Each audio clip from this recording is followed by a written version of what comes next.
What's up, and welcome to Nighttime at the Nerd Bar, episode 88. Yeah. Woo! We are deep in spooky season, and we are bringing you all kinds of other fun energy of a Monday and spooky season stuff. But yeah, Happy Indigenous Peoples Day. that is also important as well. Thank Yes. you. Yes. I was like, what day is it? Huh? Like, I have track of like days of the week. I'm like, it is a Monday, right? And then I'm Yeah. like, Yeah. yes. I got Monday off for the day. Like, Nice. yes. We are live, so if you're joining us live, join us in the live chat. If you're watching later, comment down below. Let's get to introductions. Hello, I am Carrie Lane. And I'm Katie Cullen. Yes, and we are going to be talking about Reign of the Seven Spellblades. We're going to talk Spy Family. It's back, woo! Yeah. As well as anime news and other recommendations and stuff. So stick around for all of that. These will let you know what the topics are. Yeah. Yay! It'll be a good time. Yes, I'm looking over at the chat. Giga Derek says, hello. Welcome back. And is it? It is Leif Erikson Day. We also had the Full Metal Alchemist Day was earlier. Yeah, that was, the Full Metal Alchemist Day and Mean Girls Day, October 3rd. Yep. Yep.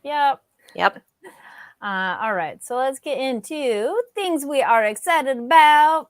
So first up, we got some news from Crunchyroll. Crunchyroll acquires a new anime film, The Concierge. This one looks super fun and cute.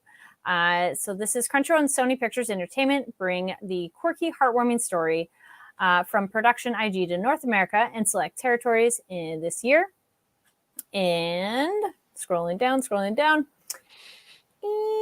Okay, the film is an adaptation of The Concierge at the Hyokoku department store. Follows Akino, a trainee concierge who works at a very special store. The customers are all animals, and the most valued among them are extinct species. That's a fun, I love stuff idea. like this. I was like, I what? love stuff like this so much. Oh, that sounds so fun. And so, so for more information, it's coming. Oh, wait. Film is set to be released by Aniplex in Japan on October 20th and expected to come to Crunchyroll and Sony Pictures territories in 2024. So we're almost to 2024, which is wild. So stay tuned. We're in the last quarter of the year, which is insane to me. Yeah. How did this happen? I know. Where's the time gone? That's the joke that's like Jan, February, April, August. What? Yeah. Yeah.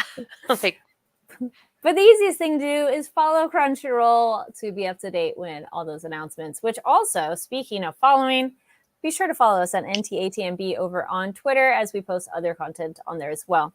And here on Fanversation, and we're on Fanversation on other channels too. So there we go. And we got some more news. Yeah, and speaking of keeping up with Crunchyroll, we have a list of anime that premiered this fall and new premiere times updated, and these all happened over the past week. So in case you've missed these premieres, these were all the last calendar week. New anime, we have B Project Passion Love Call, Paradox Live, the animation, Yuzuki Family's Four Sons, Our Dating Story, the Experienced You, and the Inexperienced Me, which sounds like a light novel title, but I kind of love it. Indeed, yes. Let me check the walkthrough first. The 100 Girlfriends Who Really, Really, Really, Really, Really Love You. The Kawagoe Boys Sing. The Daily Life of the Immortal King, Season 4. And Uma Musume Pretty Derby Season 3. Now, over this past week, if you've missed it, we've had a number of anime premiere. Kami-Arabi God.app, The Ancient Magus Bride Season 2 Part 2. Under Ninja, Season 3 of The Rising of Shield Hero, Season 2 of Goblin Slayer, Kingdoms of Ruin, Season 2 of Girlfriend, Spy Family Season 2, which we're going to be talking about in more depth in just a bit, A Returner's Magic Should Be Special, and After School Hanako-kun. So again, stay on Crunchyroll's, check the app if you want to watch these, which... there's some good ones in there. Everyone has different opinions on what the good ones in there are. The answer is, generally speaking, all of them, but everyone's got their preferences. Those are all in the Crunchyroll app if you want to watch them. Also, keep up to date on Crunchyroll's socials for more announcements. And if you missed last week's episode, we mentioned how they are doing a whole bunch of the spooky shows for free. So in Yes. case your friends want to check out Crunchyroll and they haven't signed up yet, that is an easy way for them to get a nice sampling and perfect for this October time period. So, And they have straight up horror. They've got some horror comedy. They've got some just comedy, but it's slightly horror flavored. You got all sorts of fun stuff in there. yeah. It's all spoopy. And also for checking things out in theaters and dub announcements. So the English dub cast and the English dub trailer have been revealed for the Tunnel to Summer, The Exit of Goodbyes. And this is news from High Dive and IFC Films. They're bringing this highly anticipated and critically acclaimed romantic fantasy film nationwide starting on November 3rd. So I was like, all right. And it was released already in Japan in June, and it's already won awards. And tickets are on sale starting tomorrow, October 10th, advance of the film at tunnel2summer.com, which will also provide a list to theaters, which is subject to change. So always good to double check on that one. And you can also buy tickets at your local theater. So if there is one by you and you are able to and are comfortable going in theaters, yay for anime in theaters. Woohoo! Yeah. Yeah, like if you're comfortable, and I understand there are still people who aren't comfortable going to theaters, etc., which is perfectly fine. You work at your level of comfort and safety. But if you are able to go out and do the thing with the community, it is always so good. Yes. It's so good. It's a vibe. It's always like that energy of a crowd. Yes. So that one's Speaking of a crowd, let's look ahead to next month. I know spoopy season haven't even come and gone yet, but let's look ahead to next month. Let's look ahead to the Macy's Thanksgiving Day Parade, where we have an announcement that anime's favorite pirate, Monkey D. Luffy from One Piece, is joining the Macy's Thanksgiving Day Parade this year.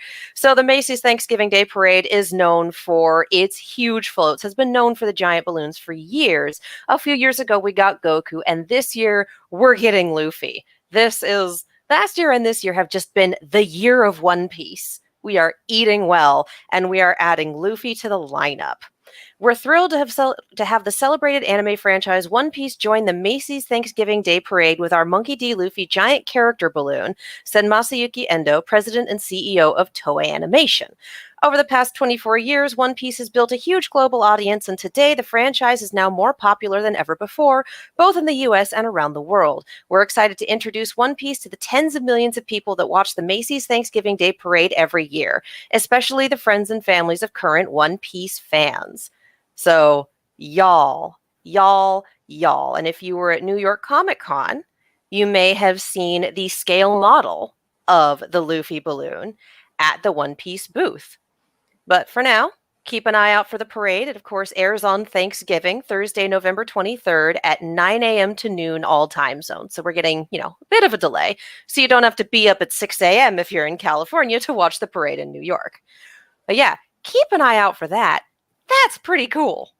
It's very exciting because then it is getting anime to the general public who are like, what's that? And then check it out. And then also thank you and throwback to our guest from previous episode as well. It's like, yes, if you are into One Piece, you're going to want to go check that out. Yes. So yes. And then that's it for news, which we don't have other news because we had a wonderful send-off last week for other things. So now we're just going to get into Reign of the Why Seven. must you bring that up? I'm going to go lie down. It's fine. You're like, I'm going to go grab it. Goodbye. Yeah. So not emotionally fragile. It's fine. Well, speaking of emotionally fragile, we have our characters. So we get our Salvadori, episode 14 of Reign of the Seven Spellblades. We are only covering this episode, so if you've read ahead or anything like that, shush, we're only this one right now. I love me some backstory and context, and I was feeling for Ophelia that I'm like, oh, I totally get it, and then I'm like, fuck, bullies and like, damn nabbit. But I appreciated that story. Just the family system in all of this is so absolutely hecked up. Yeah. It's just so messed up, and we're seeing I appreciate when we look at the students that we have, Mhm. the upper level students, the upperclassmen, and our brand new crop of students. I appreciate that we have our brand new crop of students who are insistent on, I am going to make the world better than it is now. I am going to leave things better than I found them. I am going to make this world a kinder place. And we also Mhm. see in our upperclassmen and our student council that, yeah, our guy started this in his second year, was Mhm. recruiting first years to roll with it as well. Like, he was very, very determined to save other students from the monsters in the school, to make the school safer to people and to help people. Mhm. So, and the contrast for that, where other students who tried to do that and failed and tried to do that and then had other things crop up, other issues that they had trouble dealing with, were the students that just don't even try at all and go completely lockstep in with the system we've got already. Just, I find it very interesting to see that, no, okay, it's not just our current crop of protagonists. There have always been students going through Kimberly that are like, we're going to make this better. We're going to make this better for other people. We're going to make it safer. We're going to take care of each other. Like, it's not Yeah. it's not easy to do when the system is like, yeah, 20% fatalities, who cares? Yep. Not easy. And if it's that dangerous, y'all should be helping each other and looking out for each other, not picking on each other and being a problem, which then becomes a bigger problem. And you're like, oh, good job. Good job. If it's that dangerous, the faculty should also be looking out. But That too. we also know that the faculty here are a murder cabal. So, like, You know. Yeah. But yeah, yep, we I appreciate had, them. But that is it's very cool motive, still murder.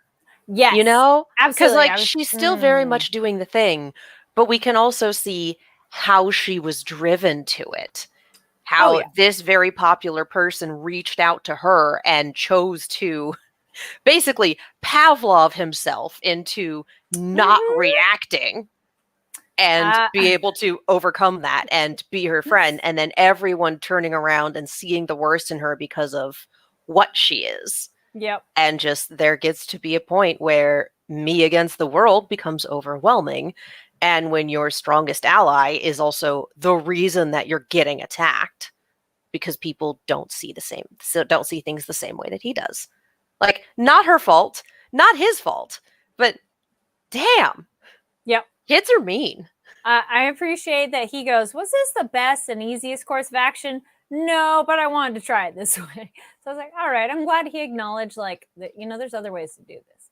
But it also means that there's no dependence on Yes. medication, on something that If might it wear wears off. out, yep. Runs out. Like, Yep.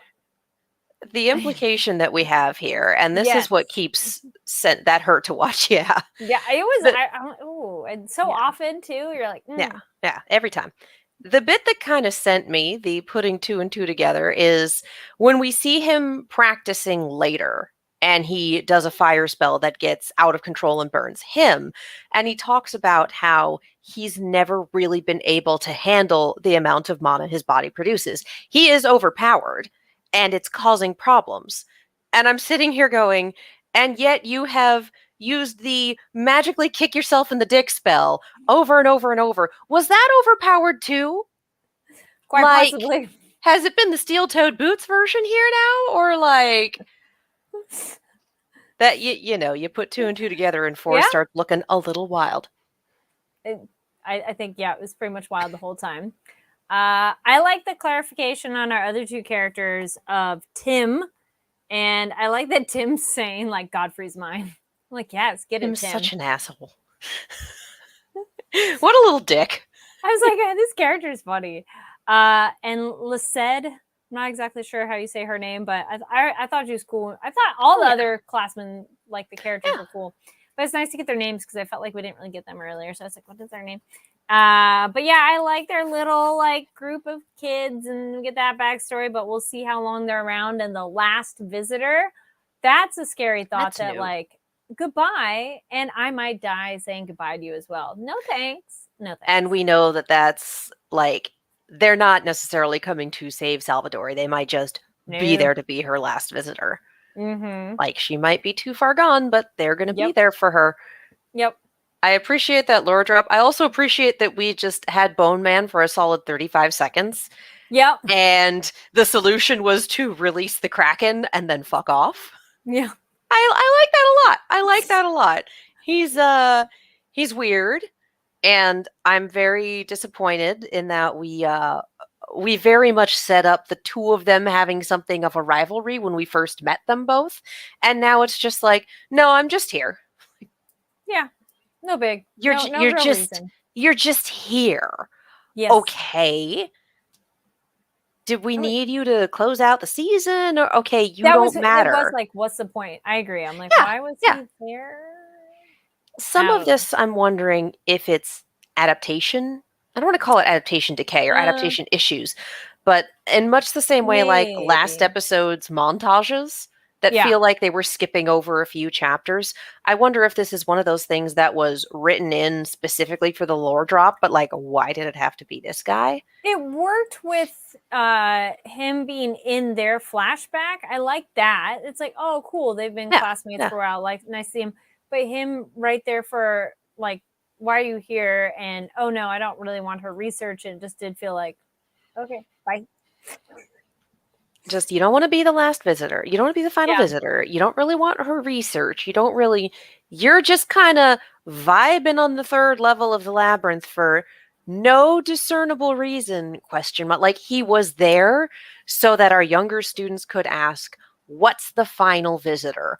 What does this mean? Yeah. I understand the purpose of an audience lore drop, like having to teach that to us as well. But man, just what a waste of space, you know? Like, we had to have someone there for it, and I guess it was him, but then just when you can tell it's meant for audience exposition, a scene fizzles pretty hard. And I think there are the times where you can weave exposition in well, where you as an audience go, I want this question answered, and then the show goes, hey, here's the answer, and you're like, awesome, thank you, I was wondering that. But when it feels like, hey, did you need to know this? And you're like, okay. Yeah, there's Milligan teaching the kids has been a great way to get a whole bunch of exposition to the audience as well, because they're first years and they need to learn this. The whole walking on water thing, that was the whole fun. like, and then dropping the if you do this even better, you can learn to walk on air. Like, all right, cool, wild, let's go. So I appreciate a lot of the teaching the kids exposition. This really fell flat.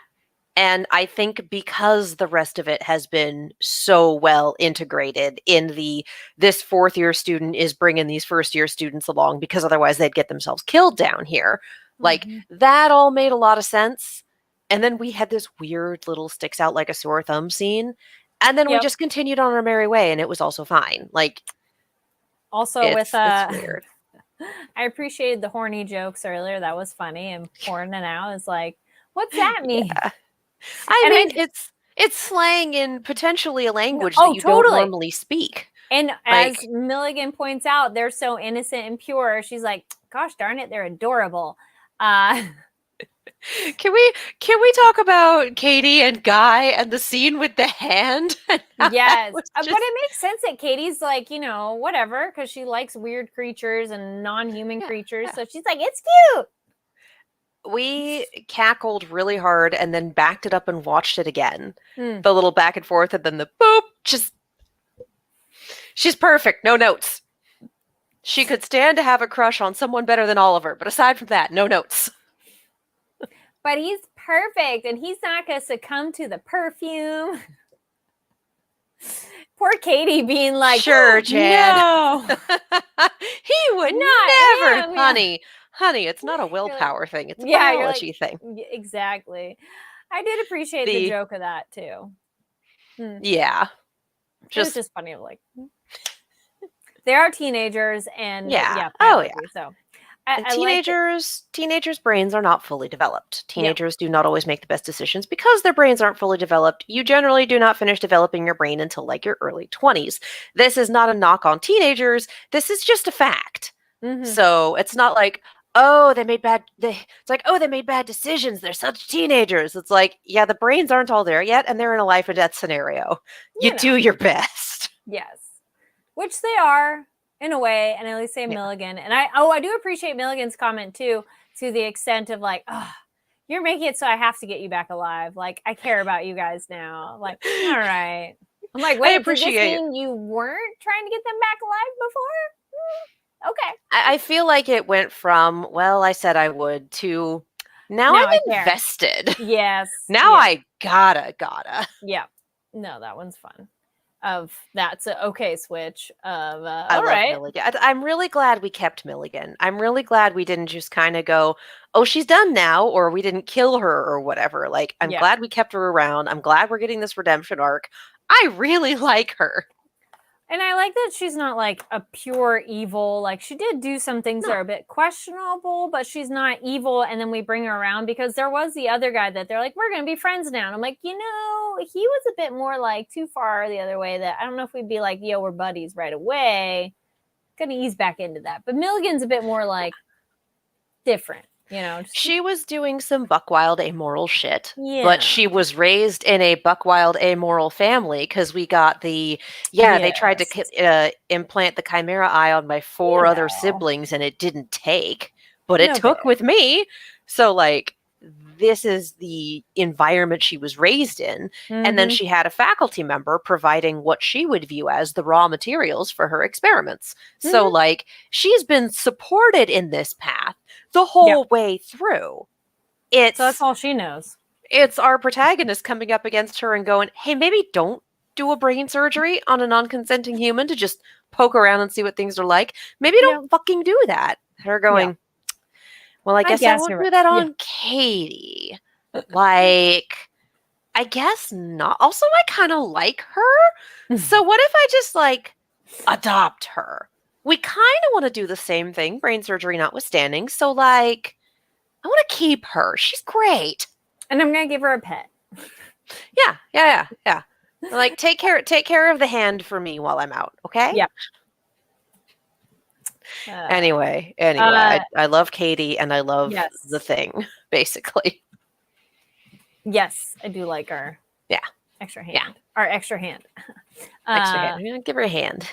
It's the Addams Family. It's the Thing, but with an eye. Oh. I love it. It's pretty damn great.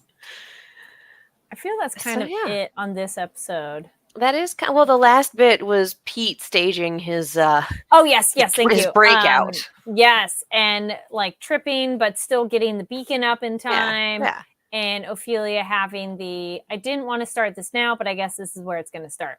But I'm glad that Pete seems to have successfully done the steps of break out a cell, check. A whole bunch of monsters, but I got smoke bomb, awesome. I get by them, cool. I get outside, I trip, but it's cool. The beacon has been lit. Yeah. Anybody? Gondor calls for aid. Yeah. So hopefully they're nearby or somebody has enough of a like. Wait. The other thing too, I just remembered thinking of communication. We get Oliver like psychically talking to his assistant person. I guess. Because I don't know if it's psychically or if that was narration that was for the audience's benefit. Which I kind of think that was the case. I think it was too, but it seemed like she understood. So I don't know. They may have had the conversation beforehand and it was just... Or it may have just been an implicit understanding. Like, we're going off on a boat. No. Yeah, exactly. Yeah. Like, I think that was...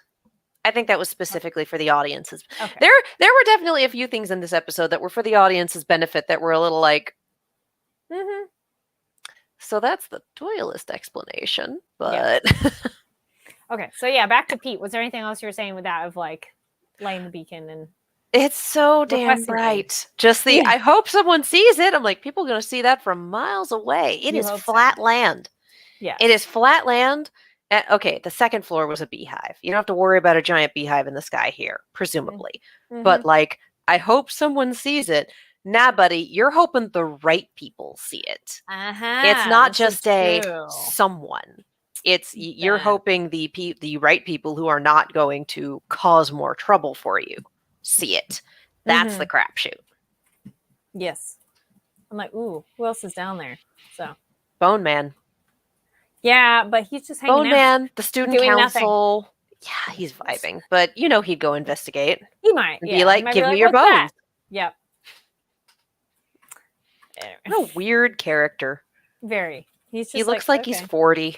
He's not well Yes, he looks used. so Like- old to them. I'm like, no. Because at least Godfrey looks older, but maybe it's because it's the beard. And I mean, I know there are some guys, like even in high school, that can grow beards, but this man looks like a man. Like, Yeah, I used to this work character's in a fine. high school. I worked in a high school for like 7 years. We occasionally had teachers that could be confused for students because they were very young teachers. We didn't really have students who could be confused for grown-ass adults like that. That's a design choice. That is a design choice. Who knows? Maybe he went back Well- to school. Maybe his family just looks like that. I don't know, man. I don't know. Ophelia from first year to possibly fourth year did age as well a bit. Because, like, when we Yeah. first meet her, she seems more like petite. And then she gets her like sexified outfit and looks older as well. So Yeah. sure, these kids age. Yeah. But also with the But whole yes, part succubus thing, it might just be that Yes, yeah, leaning that's part of into it. it heightens the Mhm. effect. I We bet don't know. that too. We don't know. Again, this is a lot of We like need our lore for the character audience design. moments. Yeah. Jeez. Yeah, Were sure. you curious about how this works? Let's tell you. We need our No. Taisho era facts. Yeah. Be like, Yeah, yeah. Yeah. Yes. All right. Little well, bits at the end instead of the world's longest after credits sequence a few episodes ago.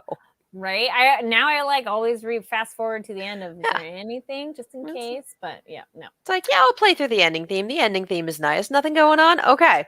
Well, All speaking right. of themes, that'll be our Yes. transition to our next show. Yay! So now we're going to be covering Yay, Spy we're Family. back. Spy Family's back. We got new theme songs. What did you think? Opening theme was a little weird. Really love the ending.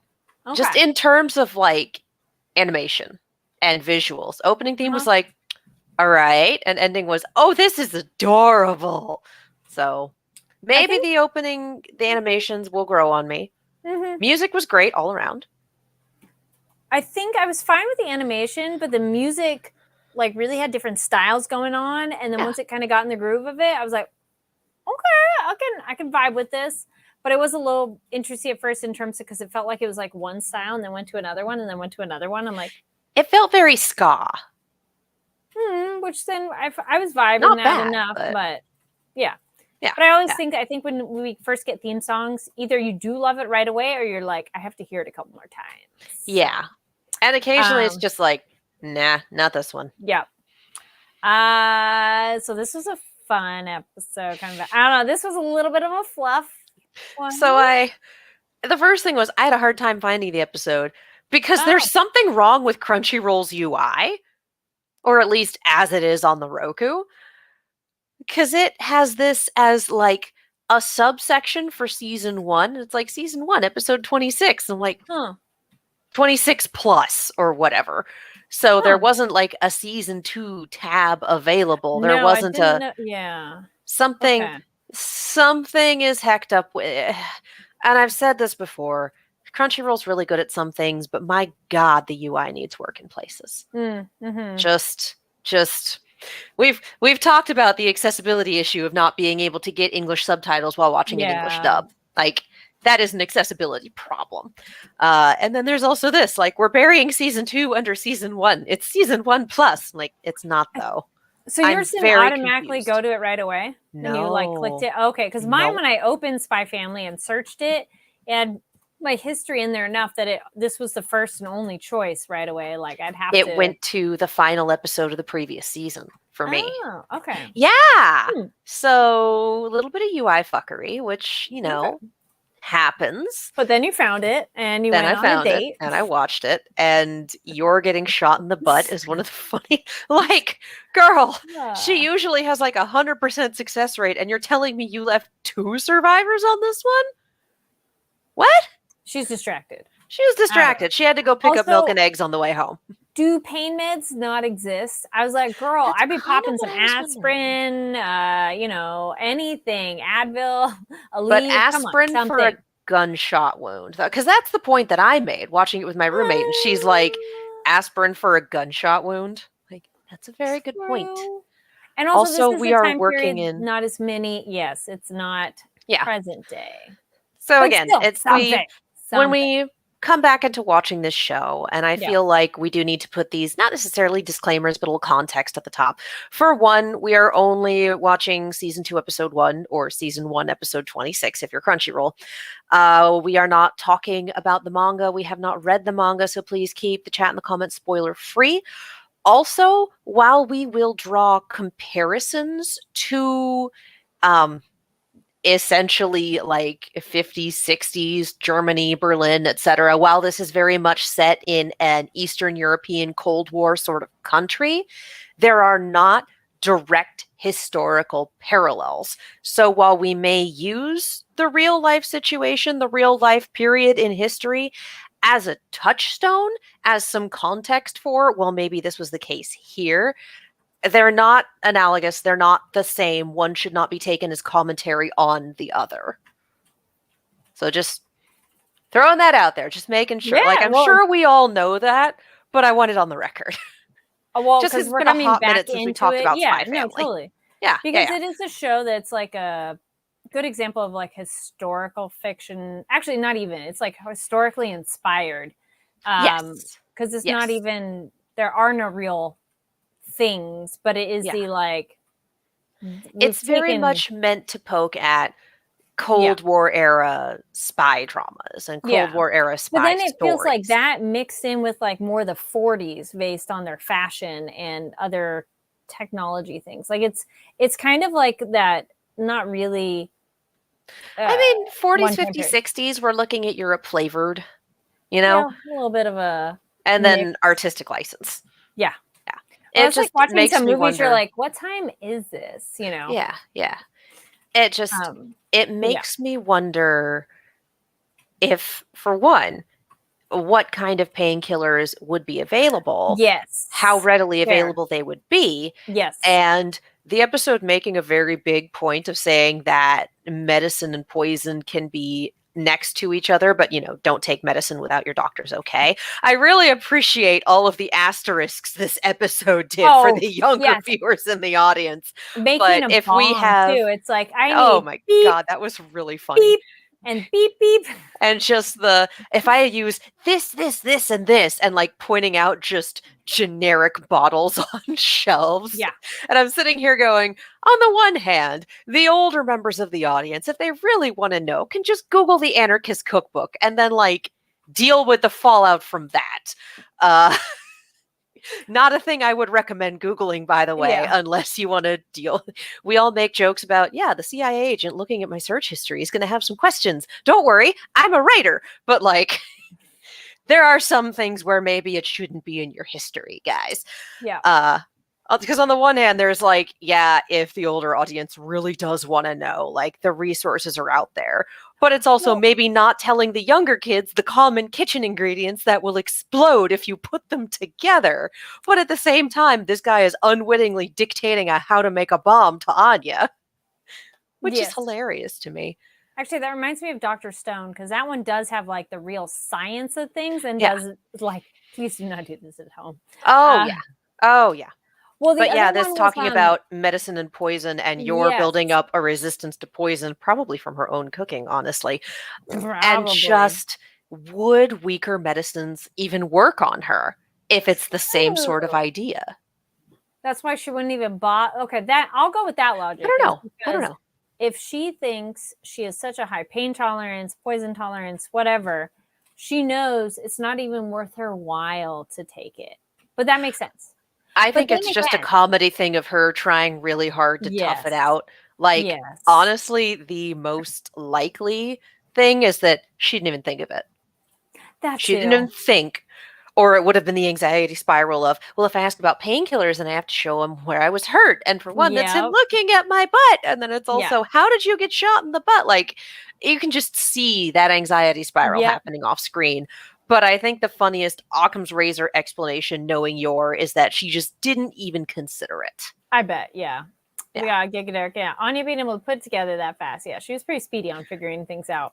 Again, she had a little bit of time in there while he was running to there, and she, could follow the step-by-step audio tutorial that she was getting. Man, the fact that there were peanuts in the bomb I am amazed that that didn't take his face clean off. This is a comedy. If it hadn't been a comedy, that would have been a Yes. problem. Yes. But as it is, just the Yep. comedy of a peanut bomb whose assembly was unwittingly dictated by this guy and put together by, she's 5. Let's be real. She's not 6 or 7. She's a biddy. And just the whole bit about, give up this life, go home to Christina. He knows about Christina. Just... Her outfit looks so fun, too. Oh I was my like, get God. it, Anya. She had the funniest outfits. Oh. You know that she went shopping with Yor, and Yor was just like, sure, we can get you that one. Of course, Miss Anya. Like, and even Frankie I love going, it. I'm pretty sure that outfit makes you stand out more, but okay. And both of them getting turned away from the restaurant, getting dress coded, and also nobody under the age of 18. I want to go to this restaurant. Where is this? I don't think I can afford that restaurant. That too, probably not. If Blowfish is like a menu item, but the idea of like no screaming children, yay! No Yay! offense to parents, it's more just the whoo. But there's a meme on that with Disney that's like parents without kids at Disneyland. They're like watching people screaming babies. Just saying. I mean, I will have all the sympathy in the world for parents who are trying, because kids are a Yes. handful. Kids, Oh, a lot of kids do not know how to emotionally regulate. And that's, they don't have those skills yet. They're small. Like, and sometimes you can be the best parent in the world and your kid can still have a meltdown over nothing because life happens. mhm. The people who don't bother parenting their kids, who let them like Yes. run around the restaurant and disrupt everyone else. No. Zero sympathy. Yeah, I'm more talking to those ones that are just like, Oh, they yeah. don't even care to be there. And you're like, but why? Yeah. Yep. Where People who are like, did you want kids? You have them. Did you want them? Anyway. Well, circling there's back, our family of our show who all want to be together, and poor Lloyd of no brain cells between all three of them. Oh my God. She must be mad and she wants to leave. Anya, they're gonna get divorced. He's unhappy. Like, oh my, you guys. No. She's mad. Why is she mad? Is it because I asked her to do the shopping? And she's just like, I am in so much pain. I am in so much pain and I can't tell anyone. Oh no, is he upset?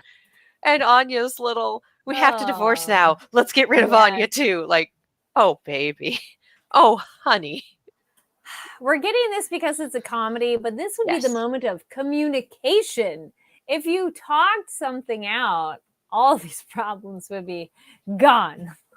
But also, we have a spy and an assassin and a gunshot wound, which is not an easy thing to communicate about when you're supposed to have a government office job. Yeah. And a psychic kid. Like, again, it's like, it very much is a comedy, but it's that comedy that's very, very close to all of this actual spy shit that's happening. Mm-hmm.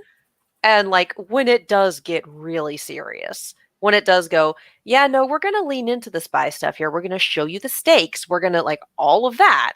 And you sit there and go, oh yeah, no, this is what's actually going on beyond all of the shenanigans. Yes. Giga Derek says, no brain cells between them, only anxiety. 100%. Yep. Yes. Oh my God, them, yes. like, yeah. Freaking out and everything, which I'm like, oh man. But it is amusing. I appreciated though that Lloyd had like the super master plan of like all these date options, which I'm like, that is like above and beyond. If you're ever taking someone on a date, like you can have some backup plans, but I applaud him going, here are all the options I could have possibly made. And now it's only this small because she only wants to walk. But I appreciate that. And it was cute. And then their moment at the end that she's like, this is really fun. I don't normally get time to have fun. Please ask me again. I'm like, oh yeah. Yes. It's amazing what painkillers can do. It is amazing what you can do when you are not in agony. Yeah, I appreciate that this is not the first time we've seen him make and memorize an entire branching tree of dialogue and options. Like, I think that's the 792 options that he had were all like the different branches and whatnot, because he presented it to Frankie when Frankie was trying to get a date. Because he did that whole, just memorize this branching tree. And Frankie went, what the hell? I can't, what, are you kidding me? And then later on we see that he just makes and memorizes branching dialogue trees just in case. He has a contingency plan for everything. Smart, though. It's like, oh, she doesn't want to, she just wants to stand. Okay, well, that still has a lot. I still have 100 and some odd contingency plans. We're good. Mhm. Yeah. We are good. It's just, I like that Frankie gets his little bit of a laugh though, and Anya like says something, and he's like, I can laugh at him if he's so good at everything, and I get my moments. I thought that was cute too. it's funny when he fails because he doesn't normally fail. And I'm Yeah. like, yeah, you don't have the audience perspective, buddy. Yeah. And just bribing him like, I'm an informant, I'm not a babysitter. Here's some money so you can make some new gadgets. Why must you target my weaknesses? Because they're your weaknesses, buddy. That's the point here. And I like how he's excited at the beginning too, of like, oh yeah, sure, let's tail them, Anya, let's do it. And Okay. then Lloyd just clocking them immediately, Oh, like, yeah, he's like, sure, whatever. yeah, This might as well happen. yeah, he's Sure. like, well, at least she's supervised. Yeah. Ish. It's like, all right, if they're gonna do this, at least she's doing it with him. He's Yeah. competent enough. It's Yeah. fine. It's fine. It's fine. Cool. So we get an adorable welcome back to the show. Follow Mama and Papa. I like that it says mission. It called it Mission 26 instead of Mhm. just saying episode, which I thought was adorable. We get our little bit of a flashback in case you forgot the situation. Yeah. I was like, but it is nice because if someone really did want to hop in, they probably could actually be like, Yeah. nah, there hasn't been that much going on, all things considered, that like bring your friends in. But I think it was a cute one back. I'm hoping we're getting some more like into the spy world, though it does look like we're getting back into school for next episode, but we shall see. Next episode looks like one of those ones where it wasn't long enough for a full one, so they're going to divide it at the half and we're going to get 2 stories. Mm-hmm. That's what it looked like to me, just judging from Sure. the preview. That makes sense because I feel these two go together before we get something serious again. Yeah. But it's cute. Oh, yeah, should be We're fun. excited to have it back. Any other thoughts? Oh my god. I've missed this show so much. Just, I love Anya. She's so, they're all wild.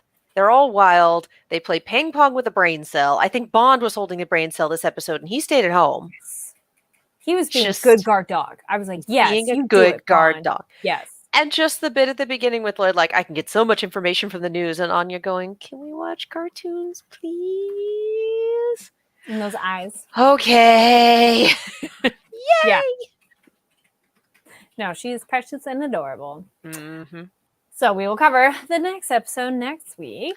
And Yeah, we will. And the season finale, I believe, of Spellblades. should be, is that next week then? Oh, Episode yeah. 15. Mm-hmm. Mm-hmm. I was like, this was 14? Yep. Yep. How's that the end already? I'm curious how that, well, I guess we are set up that will be the end. But I'll be curious how We're they set wrap up that to all up. end this arc. I Yeah. don't feel like it's flip the banner back. Yeah. I don't feel like it's going to be, I doubt we're going to have a very satisfactory season ending. Yeah. But I think we're at least going to have a good arc Pause. ending. Okay. Yeah. Yeah. I see that. Yeah. We're going to get to the end of this particular story. We're probably going to get a little cliffhanger, a little season 2 hook about, and here's your next target for the murder cult. The murder cult and the murder cabal are two different groups. The cabal is the faculty, the cult is the kids. We're going to get we reference that your next murder cult target's coming down the line, and then we're going to have like a post-credit scene that's like, and here's the next target or something like that. And then season end. We'll see if we get renewed. We'll see. Yeah. So that's my theory. We'll see. Well, in the meanwhile, we have other stuff to recommend for all of you, but while we're waiting for this next one, since we are in spooky season and I just kind of wanted to veg out and watch something easy, I started Vampire Diaries. I have seen so this show came out in 2009. Pretty sure I watched the first season when it came out. Yes, bring me the cheesy teen drama, and it is a nice. I was, in rewatch it's not as bad as I remember, because I remember before being like, oh, this is like, oh, the teen drama of it was so like, bleh. In rewatching, is there teen soapy drama? Is there overacting? Is it essentially a new blueprint of Buffy? But Buffy is just such a good blueprint that it's kind of hard not to. But but they've made some other changes and they're doing other things too. Is it all those things? Yes. But is it entertaining, have October vibes and like vampire? I'm like, yeah. And it's a popcorn show. And that's exactly what I wanted. And it scratched that itch that I'm like, yeah, all right. I watched like 8 episodes in a row. It's I a was like, CW show. next. Yeah. I was ready. I was like, yeah, give me more. Yeah, alrighty. So I'll let y'all know how the rewatch continues. But it was a nice fluff show. It was entertaining to get back into it. But I think that's it on what made new stuff. I'm like, did I watch anything else new? I'm like, no, that was kind of the main one of it was cheesy and fun. Let me know when you hit the end and I will send you the Jenny Nicholson video. Oh yeah. It's amazing. It's 2.5 hours long. So like it's a lot. Well, the other thing is that I will show this is I went over to the other recommendation, not a movie but a thing and a to-do, not Scary Farm. They're celebrating their 50th. I can like awkwardly lift this up. I'm also gonna show my shirt because I think it's funny. Yes. If you are in the Southern California area, I do, and this is definitely not sponsored, but Knott's, if you want to send me tickets, I am here. But it is really good this year. I realized I've gone every year for 19 years now. So I was like, yes. And I worked there as a vampire for 3 years at Club Blood. So I was like, woo. It was really nice because I had a friend who's only gone a few times and one who hasn't gone in a really long time. And then me who's gone a bunch of times. They have a whole maze that's like a nostalgia and like looking back over the years. Like there's different highlights, which I thought was really cool. There are 10 mazes this year. Dang. And they have some new ones, which was great. The other thing that I love that was back is they have a show in like the big theater, and that one I missed the like sexy dance show. Like it's kind of like comedy and dance and like a little bit of a variety show. And they had that many years ago and it went away and now it's back. And it was like, yes, it was everything I wanted. And everybody in the group, everybody loved it. So I was very pleased with it. I mean, I've never gone to Knott's and been like, it's all right.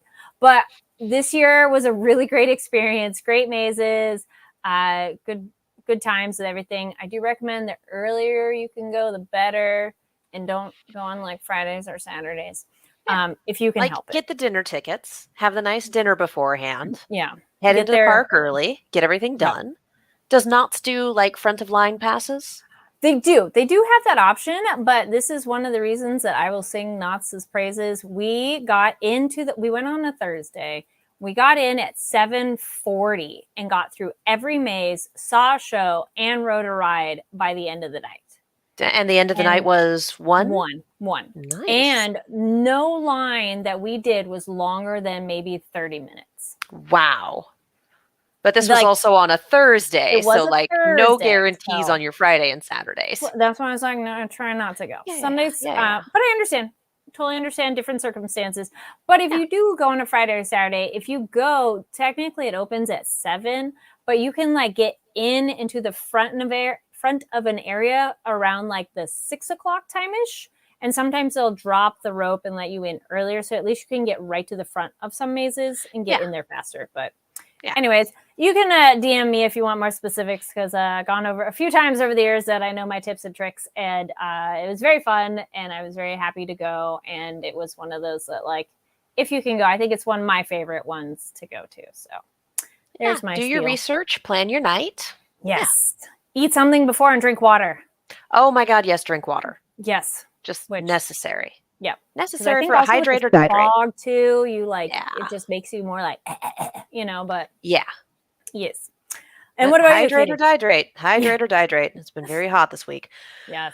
I went to a Sting concert. So again, I will continue to say if you are able to attend live performances, they are fantastic, highly recommended, so good. It was a bucket lister for me, and seeing Sting perform was incredible. Hell yeah! Where was that? Hollywood Bowl. Nice. Because that's like big, but not too big. It was sold out, and the bowl is pretty dang big. I meant like it's not the Forum, or like Dodger Stadium. Like those are. No, it's pretty. The bowl is sizable, though. The bowl is a big venue. It is something to sell out the bowl. But yeah, I mean, it in was terms of sold at out. least it's a for you, the experience is better than if you're somewhere like the Staples Center. Yeah, That's what I mean. With that's like, true. And also it's yeah. open air and you can bring your own food, yes, which that's very nice. some concerts you can bring your own booze too. Not this concert. This concert Yeah. was specifically like no glass, no aluminum. We're like, and I'm sitting here like, I always go get boba before the Hollywood Bowl because it comes in sealed. Yes. And people And and I could plastic. just throw it in my bag and not worry about it. It's like, yes, here is my Yep. extremely tall hibiscus tea. It's mine. It's gonna see me through Get the night. it. Yeah, he opened the show with Message in a Bottle, followed it up with Every Little Thing She Does Is Magic, and ended it with, Yes. he likes to end the show, he told his little just, his performance style is very much end a song, go immediately into the next one. There was very little downtime between Ah, songs, okay. but for some of them, he would stop and he would kind of chat. Hmm. Like, there was one point where we finished the song, he's like, so I want to tell you a little bit about my house. So if you've ever been to Stonehenge, and just kind of talks about how he's got a house south of Stonehenge, if you're ever by Stonehenge, come drop by. I'll make you a cup of tea and give you a tour. Like, I'm taking you up on that. You're like, But it all right. segued into there are big fields of wheat by his house, and and then he introduced Fields of Gold, which I wasn't expecting him to play, and which definitely made me cry. He did do Desert Rose, which is what I was there to see, and it was amazing. So yeah, highly recommend live music if you are able to and comfortable doing the thing. It's great. There's really no replacing the energy of a live performance. Yeah. They're all different. They're all fantastic. Highly recommended. Yeah, aside from that, I've been watching the new season of the Great British Baking Show. Yes. Which Oh my is gosh, me too. 2 episodes in and very fun so far. I was like, wait, they don't have all the episodes yet. No, they release it weekly. I've always come in very late, so it's always been like the entire season. So I was so excited and sat down, and they're like, and that's it. I'm like, nope, this is not a Netflix binge. They release it weekly. They release it weekly. It's a good time. Oh my so God. I'm enjoying it so far. Yes. We're still very much in the part of the season where you definitely have some bakers who good enough to make it into the tent, but they're not going to make the upper echelon. Yeah. So the first few weeks are kind of like, we love you, you're wonderful. Yep. But we know you're not going to make the top 3. And you can already start kind of picking out like, you're going to be in the top, you're going to be in the top. Like, do you make like write it down of, all right, I made my don't. prediction?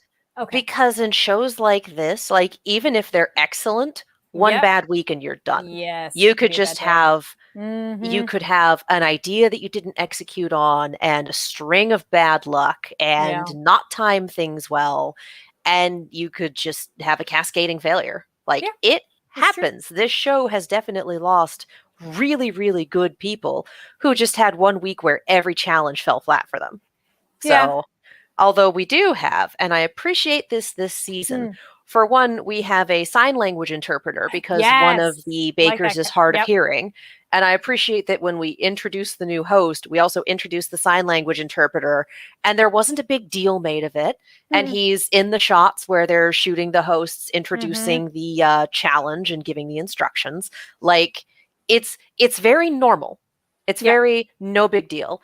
And as much as I sit here making a big deal about it, I really do love that. I really do love that there's not a huge... When they're all talking to her and like he's there and like she's doing between both and like the added commentary. I love it. Oh, yeah. Or no, and she's one of my favorites. I like her a lot too. She got the handshake this past week. Like, well, one of the handshakes this past week. Like, girl, get it, girl. Like, she's got that. If she doesn't go all the way, she'll make it pretty far. I think she's one of the people where she's in danger of one bad week being it. Like last week was a bad week for her. Yeah. So, she's good. Yeah. It's just very much a question of, can she make it all the way without having a cascading failure? And we don't know yet. We don't know yet. I want to take another episode or 2 before we start picking out like who's really good in this batch, Yeah, that's true. Yeah. But go watch Great British Baking Show. Great British Baking Show is so good. It's so fun. I love it. Such a good feel-good show. Also, they are no longer doing any country-themed weeks. They're not doing Mexico week. They're not doing Japan week. They have decided to stop doing those because, as it turns out, they were very bad at doing those. And there was finally enough backlash after Mexico week that they kind of went, so we're going to listen now. Like, oh, good. Maybe the optics of British people doing a bunch of cuisine that's not even close to theirs. Maybe the optics of that are bad, actually. I haven't watched enough of the show that I'm like, oh yeah, I guess that is a category. But and the host bits for those weeks were always. I do remember some backlash on certain things that. Like, oh, okay, yeah. There's a level of they yikes. Changed it. Yeah. Yes. So they have confirmed that they will not be doing that going forward, which awesome. We can all learn and improve. Love that for them. Aside from that, I think this month I'm recommending one spoopy thing per thing. Oh, yes. I literally do not remember what I recommended last week. I think it was Tucker and Dale versus Evil. No. I don't remember. No? No. What was it? Chat, what spooky thing did I recommend last week? I don't remember. I was going to say, I felt like you said it, and then I seconded you. I'm like, yes, that. It might have been that. It might have been Scream. I don't think it was Cabin in the Woods. Nope. Well, we're going to roll with that this week. So I'm going to say Cabin in the Woods. Cabin in the Woods is a horror movie that works really well if you've seen other horror movies and if you're good with horror. If you're not really a horror person and you're looking to maybe get into the genre, save this one. Cabin in the Woods is a movie that went through like every single flavor of hell. It went through production hell. It went through post-production hell. It went through distribution hell. It has Chris Hemsworth in the cast. And it was made at a time before Chris Hemsworth was big. It was made before the first Thor movie, which is what really put him on the map. And the biggest star that they have is a surprise cameo in the last third. And you can't really advertise that. And the other thing about Cabin in the Woods is you can't really advertise it without giving the game away. Like the last time that I lent the movie to someone, I took it out of its case, put it in a little jewel case, and handed the disc to her and said, do not Google anything. Just watch it. Because I knew she liked horror movies and I knew she'd enjoy it. So it is a very... It's one of those movies that looks at the horror genre that kind of breaks things down a little bit. That's a little analytical. It's very fun. It does. Again, I don't want to give the game away because it's such a surprise. You know, the better, yeah. The less you know, the better. If you don't handle gore well, this is not the movie for you. There is a point when I watch it where I do have to leave the room for about 2.5, 3 minutes. And then I come back in and finish the movie. And everyone who's seen the movie is like, oh yeah, that part. I'm like, yeah, that part.